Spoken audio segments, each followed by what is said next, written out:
Nasa 70 pamilyang nawala ng tirahan sa sunog sa barangay Matandang Balara sa Quezon City. 3 sugatan, kabilang mag-asawang senior citizen. Nakatutok si Bea Pinlac.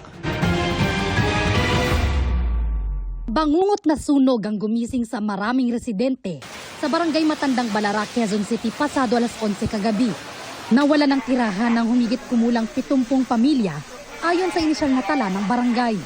3 ang naitalang sugatan, kabilang ang mag-asawang senior citizen na nagtamo ng mga paso sa katawan. Dinala sila sa ospital para lapatan ng lunas. Ang mga residente, nagkumahog na isalba ang kanilang mga gamit at alagang hayop. Kawawa rin yung aso. Bakas sa mukha ng mga residente ang takot, kaba at lungkot. Nalaman ko po na wala na daw po kaming bahay. Sobrang sakit po kasi hindi ko po alam kung saan po kami pupunutin ito.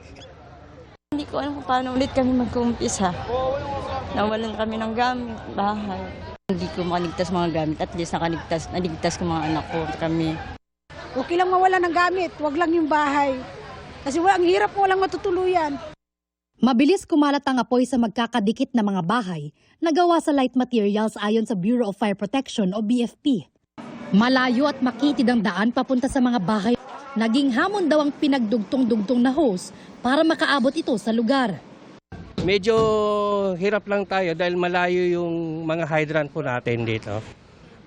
Kaya yung mga trucks natin nag-iigib lang. Binutasan na ng mga bombero ang bakod na yan para makalapit sa sunog. Ang iba sa kanila, umakyat na sa bubong. Pati mga residente, nagbayanihan na para maapula ang apoy. Kahit ang kalapit na swimming pool, hinakutan na nila ng tubig. Inukay din nila at pinagpuputol na ang mga tubo ng tubig. Umabot sa 2 alarma ang sunog na naapula pasado alas 3 na kaninang madaling araw.